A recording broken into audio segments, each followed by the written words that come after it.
आज तक लाखों रुपए मालियत के मवेशी देखे होंगे, लेकिन ये बैल इतना कीमती है कि इसकी कीमत 25 करोड़ रुपए है।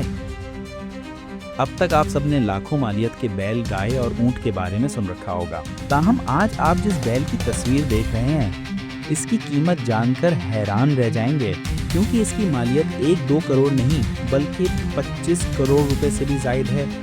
इसके साथ ही इसके मालिक के बारे में जानकर भी हैरान रह जाएंगे। ये कीमती बैल भारतीय शहर मेरठ की IT यूनिवर्सिटी में होने वाले ऑल इंडिया मवेशी मेले में लाया गया, जिसका नाम विधायक है। स्याह रंग और बड़ी जसामत वाले ये बैल देखने में काफ़ी होशैला नजर आता है, जिसको 2 अफराद ने पकड़ रखा है। ये कव्युल जुस्सा बैल अपनी जसामत के बायस मेले की रौनक लूट कर ले गया। इस बैल की कीमत 8 करोड़ भारतीय रुपए यानी पाकिस्तानी 25 करोड़ 28 लाख रुपए है।